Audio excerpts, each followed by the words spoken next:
Ernest Hemingway once wrote, "The world breaks everyone, and afterwards some grow strong at the broken places." This really represents the topic today I want to share with you on what's referred to as post-traumatic growth. This is key in trauma therapy for me because it looks at different ways that trauma negatively impacts us, how we can overcome that and actually create neurological changes in the brain and the nervous system to come out with new strengths, resiliencies, and capacities to a higher level than what existed prior to the trauma, while in no way diminishing the negative impact of trauma. Hi, I'm John Hawkins Jr. I'm a licensed psychotherapist, certified trauma specialist, and co-founder of Hawkins Counseling Center. In this video, I want to talk to you about a research-based concept called post-traumatic growth that was developed by two clinical psychologists, Lawrence Calhoun and Richard Tedeschi. The definition of post-traumatic growth is not just our ability to overcome adversity, but the process by which the brain rewires itself to create new abilities and find new strengths, meanings, and resiliency. Our brains are unbelievably adaptive. I always say as human beings, we are the great adaptation machines. So the brain has a lot of neurochemical structural changes that take place in trauma to help us survive the trauma, but many of the results of these are tremendously negative. Our ability to create real neuroplastic changes is at the foundation of post-traumatic growth. One of the encouraging things is that the research shows that reports of growth is the norm, not the exception. Current research shows us that the prevalence rate of post-traumatic stress disorder is about 5% a year for the population of the US. My experience and view is it's got to be way higher than that. I think it's very underreported because it gets misdiagnosed as bipolar disorder, generalized anxiety, panic disorder. It's masked by addictions, other relationship problems, and that becomes the chief diagnosis. But on the positive side, what the research also shows us is that reports of growth far and away outnumber reports of psychiatric disorders. And again, I'm not saying if you have PTSD, you've been through trauma, my wife and I's work, this channel, everything is dedicated to helping you. So I no way want to diminish that, what you've gone through. But there's 5 main areas that get impacted in the post-traumatic growth model looks at that trauma affects negatively. And then these are areas where I'm going to show you in just a minute here real steps you can take to create real neuroplastic changes in the brain and nervous system that will increase your ability in these areas, like I mentioned at the beginning, that can go even higher than what they were prior to suffering these traumatic events. One of the paradoxes in post-traumatic growth is that the traumatic stress and the traumatic growth kind of coexist simultaneously. So I know many clients I've spoke with, they could hear somebody on YouTube or a podcast or in a book or on their website talk about this, transformative experience they've had of transcending trauma. And many of my clients look at that and get defeated and discouraged because they're struggling so much. I'm still having daily panic attacks. I'm isolating myself. I'm drinking too much, taking too many, Xanax bars, whatever it may be. And I would, again, look at that and say that many of these people are 5-10 years down the road writing their story. They were right where you were at one point, maybe feeling hopeless or discouraged that they didn't have this capacity to overcome these things and how much it had impaired them. So don't look at somebody else as holding the trophy moment as your starting line moment. They were struggling, I guarantee you, just as much as you are right now, or they wouldn't have gotten to where they have at that point. So the 5 areas I'm going to talk to you about, and then we'll go deeper into each one, and again, give you practical tools to really create neuroplasticity for yourself, which again, all my videos address neuroplasticity because without that, there's no real change that takes place. So a quick definition of that is the brain and nervous system's ability to make changes with experience. So these 5 areas are personal strength, appreciation of life, improved relationships, new possibilities, and spiritual growth. The first area of personal strength is defined as our self-confidence, our humility, our authenticity, having a strong identity, a strong sense of self. This area can get really impacted in trauma. And many times in it, like the development of PTSD really does stem from some level of overwhelm or helplessness. If you look at Diana Fosha's definition, the developer of ADP therapy, She defines trauma as unwanted and unwilled, overwhelming emotions in the face of aloneness or helplessness. So that key area is anything that fits in that definition is going to create neurological disassociation and split that off that comes from that state of helplessness. So there's often a decrease in our sense of personal strength, what we call self-efficacy, our ability to handle situations effectively gets very diminished in trauma.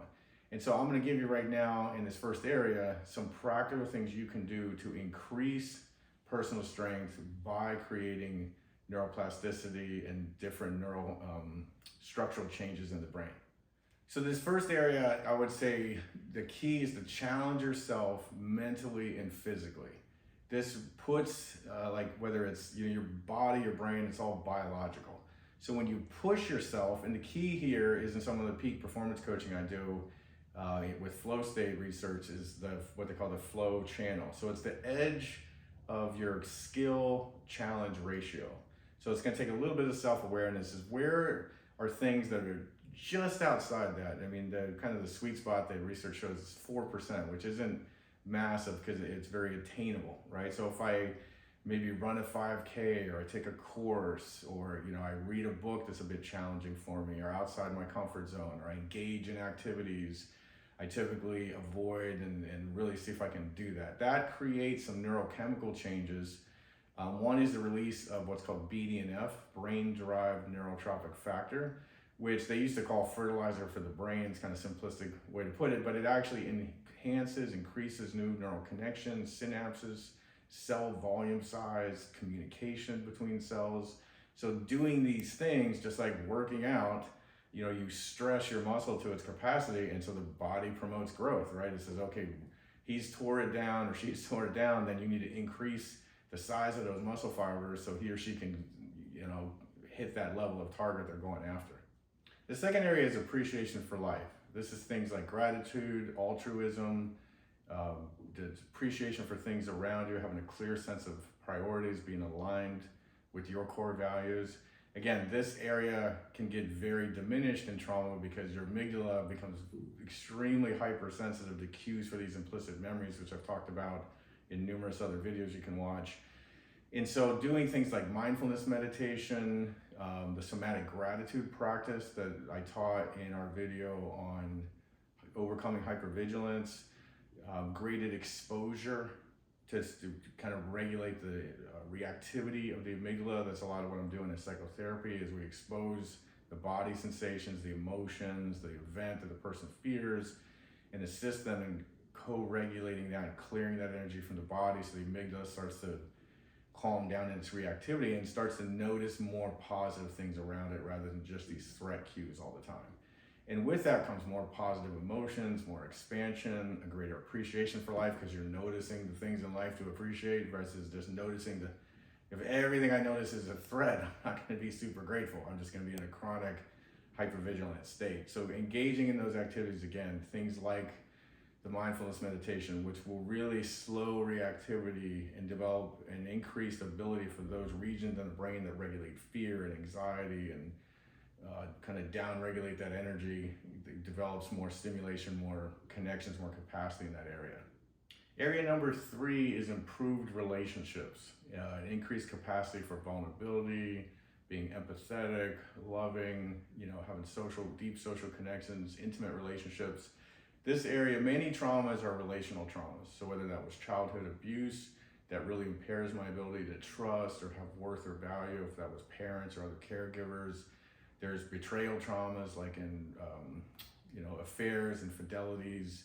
Addictions are very similar in my work with clients struggling with substance abuse. There's a lot of attachment wounds for their partners.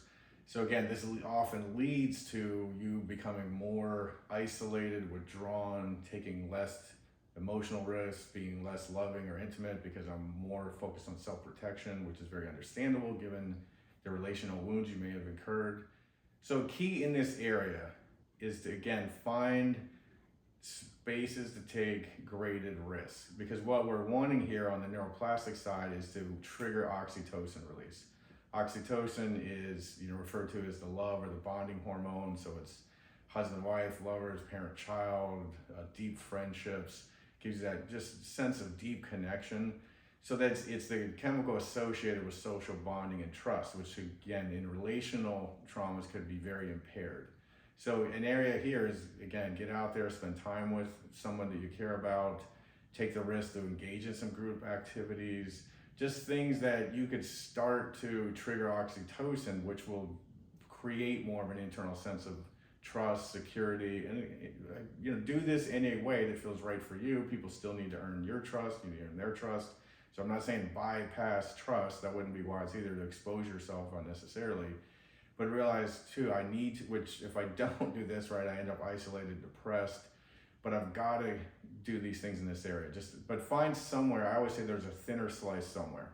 So if this feels too big, what's a smaller one? So if going to an event seems too big, find an online group or, something like that, or watch somebody's video first that's presenting things that maybe gives you a sense of community. Watch a TED Talk and hear the audience engage, and then maybe I'll do a Facebook group, or maybe I'll go to an actual event, or, it doesn't have to be something around trauma. It could be pickleball or, something you enjoy that is, again, I could challenge myself, like in number one, personal strength, and then I could improve relationships by going out and social connecting. So be creative, come up with something that feels right for you. The fourth area is new possibilities. So things like exploring new interests, new perspectives. I don't like to just hang out and have everybody regurgitate what I already know or believe. I like to think. So I like to be challenged in a respectful way, or to be thought-provoking. I don't just watch one program if I'm checking out news stories or websites. I like to hear both sides. So I'll see how biased both of them are, But then the truth is probably somewhere in the middle. But being open, cognitively flexible, adaptable. Again, in trauma, right, this area gets impaired because there's a lot of constriction. I fear things. My goals are more avoidance goals versus approach goals, where I'm being expanded and open to life, where there are access to new possibilities.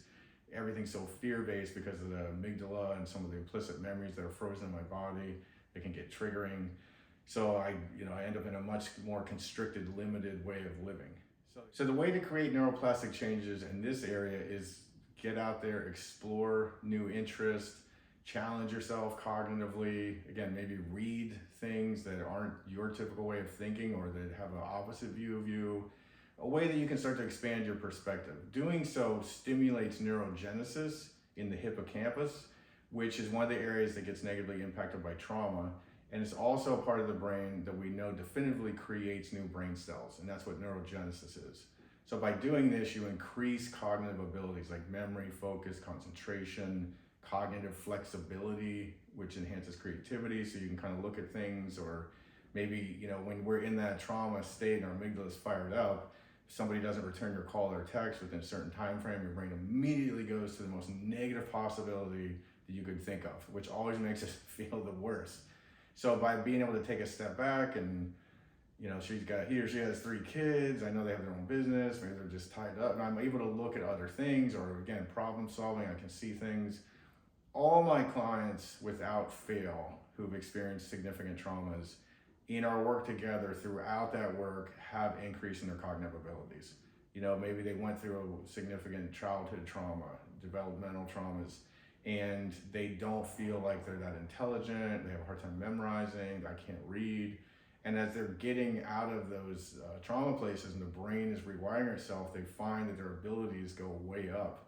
They're like, wow, I can memorize now, or I can read, and I'm listening to podcasts, all these things. And so I encourage them. It was never a reflection of your lack of innate intelligence. Your brain is just stuck in this survival state, and then it's producing neurochemicals and neuroanatomical changes that impair your abilities. But these things can all be shifted neuroplastically. The fifth and final area is spiritual growth. And this is, in post-traumatic growth, defined as having meaningful beliefs and philosophies of life, and expanded self-awareness, deep faith, a clear sense of purpose and meaning, which again, many of these can get shattered in trauma. You could have grown up in a wonderful family, and then you go off in the military and you see these horrors of war in other parts of the world, all these atrocities, and it can really shatter that sense. You could be here and something happens like an assault, or that it takes away your sense of safety or causes you to question things. How could the divine, the universe, God, whatever you believe in, higher power-wise, could have let this happen? And most of the answers people give you, in my true opinion, fall far short of defining a true why for these things. Many of them are a mystery that we just don't have definitive answers on. So one of the things, and before I get to the neuroplastic changes, is just a recommendation to you. It may take you some time to start with videos or books if you can't find an actual individual. But spiritual direction can be a great part of this if you find the right type of director or mentor. It should be somebody who's very safe, empathetic, and non-directive. So you've got a lot to sort out to make sense of what you've been through. You need a safe space to question all these things that are coming up for you. And you could have many parts of your personality that have different feelings about what happened. You could question something, and another part of you could feel guilt, another part of you could feel fear that I'm even questioning, so having somebody who can help you navigate all these different things that come up around questioning meaning, purpose, existential questions, so you want somebody who's not going to be offended by that or kind of push an agenda on you, tell you what you should believe or how you should feel, but just can hold space and help you explore and be curious with you. That is, the essential part of that for me in doing spiritual direction work at our center. So the neuroplastic suggestion here is to engage in activities that increase reflection, introspection. One example I just used was, working with a spiritual director or a therapist or a coach who does that kind of work. The other would be journaling, meditation, looking inward. And what this does on the neuroplastic level is increases activity and expands the prefrontal cortex. And so the result of that is an even more increased ability to explore things. It kind of parallels for me with language acquisition. So, studies show us that the more language that we learn, the more complex language we learn, the more parts of the brain that can get activated, and it enhances and creates even higher abilities in thought. So with an expanded prefrontal cortex, you have an increased capacity to make sense of these existential questions and create and identify meaning and purpose in your life. I just wanted to summarize now the 4 neuroplastic causes of post-traumatic growth that you see. This isn't just engaging in some anecdotal activities, but there's actually real neurochemical, neurological, neurostructural changes in the brain that take place as a result of you engaging in these activities I just recommended. So one is neuroplasticity, the brain's ability to change itself and rewire itself with experience. The second is neurogenesis, that's the brain's ability to create new cells.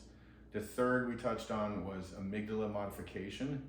So that was, through these different practices or, trauma therapy, where we're able to modify the amygdala's reactivity to these external stimulus and also get it to shift out of the negativity bias and start noticing more positive things. And then the fourth and final was the expanded prefrontal cortex. So if you see that post-traumatic growth is not just some cognitive trick of the brain of finding the silver lining or whatever doesn't kill me make me stronger and all this kind of stuff, but it's real neuroanatomical changes that you're transforming your brain and developing these new capacities subsequent to surviving trauma. So I want to emphasize too that we're not only resilient as human beings, but you are wired for growth. I mean, after working with thousands of people and just seeing people's resiliencies and courage and all these different things of just, all I help people do is get some of these blocks out of their way, and there's this force that goes towards growth. You can have different spiritual views, scientific views about where all that comes from, but it's there and everybody has it, and it goes towards health, healing, and growth. It's pretty amazing to sit in the front row and get to watch this every day, but you're wired for it too as much as anyone else. Also, benefit finding, which is kind of the key underlying thing of post-traumatic growth, and cognitive restructuring and developing different meanings from these things trigger positive pleasurable neurochemicals for us, like dopamine, serotonin, endorphins. So we get rewarded for expanding our perspective on the world. If you look at that from an evolutionary perspective, the more we could know, understand, develop of our awareness of the world, the more our survival chances increase. So really a lot of these things that I'm encouraging you to do and educating about today is so many people, you're stuck in trauma. It's like a neurological stuckness. And so this is really how to harness some of your abilities for growth internally, that you can ride these evolutionary forces, neurochemicals, as a wave to move you towards healing and recovery and growth.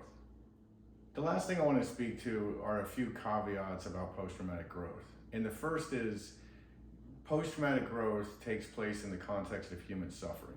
And in no way do I or want to encourage anyone to view growth at the expense of empathy for people's suffering. And so I know, working with so many people, I know my own life, I've overcome my own traumas. I mean, like I mentioned earlier in the video, you may be in a place where I'm not on the front end of the growth side. I'm in the trauma side, and it's big and it's a beast, and I don't feel like I'm growing at all. And so I want to have a lot of empathy for that and compassion for that, and meet my clients where they are. I would really caution, if you're a friend or family, your intention may be positive, but when somebody's in the midst of suffering, early stages of suffering, you don't want to tell them things like everything happens for a reason, or they're strong or resilient, or look for the silver lining. It can feel very abandoning and invalidating. And I know that's probably not your intent, but be mindful of that, of meet people where they are first. Don't try to change them.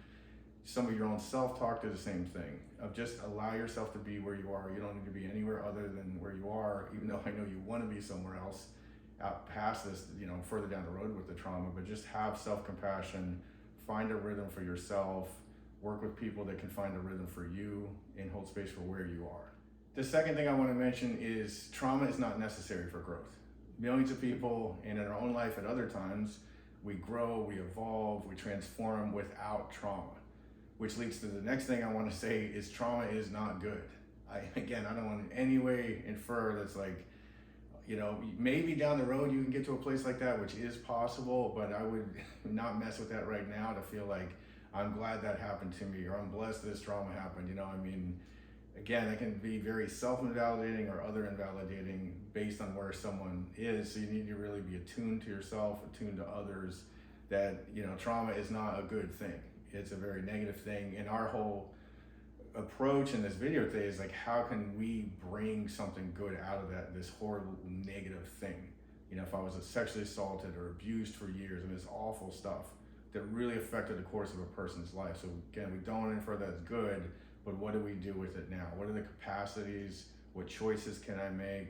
Can I actually grow, recover, and end up in a place where I am more resilient, when I do have all those new things that the growth can potentially give me? And lastly, post-traumatic growth is not inevitable or universal. So there's many people that don't achieve growth from going through these horrible traumatic events. They didn't grow back stronger, they broke. And that may be you. But I want to tell you, it's not because you don't have the capacity to heal. I want to be sensitive to that, but you haven't had the resources. So let's say I don't have safe, supportive relationship. I don't have the financial means, to get really high quality help, or I never got secure emotional attachment throughout my childhood or history to internalize that, to have a real sense of internal worth, value, security, that I'm worth being responded to. People can respond to me. So not everybody, gets initially to that place. And I've, have so much compassion for some of my clients have walked in 2, 3, 4 decades of trying to get help. And of course, by now they're hopeless and discouraged, and I'm shocked they even walked into my office. And as they share their story, what I hear is they just have never gotten the information, the assistance to heal and recover from trauma. We know now, like, everything I do is based in neuroscience, neurobiology. It's not these crazy original theories psychology had. So your brain, your system, it's have to follow these rules once you know how to do it. It can be very messy at times, I'm not denying that, but you can heal. And that's our sole purpose for putting out these videos, is to give information that is useful, helpful, where people, I was so shocked initially when I would start to share information with people in my first couple of years as a therapist, and they've been to big renowned programs throughout the United States, or tons of therapy. And I'm like, you've never heard of this, or no one's ever asked you these questions? I was just dumbfounded. And so I thought, well, geez, there's a deficit of good, high quality information, and that's constantly expanding. I mean, for me, it makes me happy to, see a bazillion videos on YouTube of all these different trauma topics that didn't exist when I started as a therapist. So people are becoming educated. My clients are coming in sharing books that I can't believe that they found at reading. So we're moving in the right direction, but still got a long way to go. So again, as always, I hope this video was useful to you. I hope you found it beneficial. If it benefited you, please forward on to anyone you believe could benefit them. If you'd like more information about this topic, there is the book Post-Traumatic Growth by Calhoun and Tedeschi, and or you could reach out to us at hawkinscounselingcenter.com. You could ask for my wife, Basan, myself. We'd be happy to share more resources, more information, or if you'd like to sit down with either one of us, we'd definitely be happy to do that. So thank you if you made it this far, and I look forward to seeing you in the next video.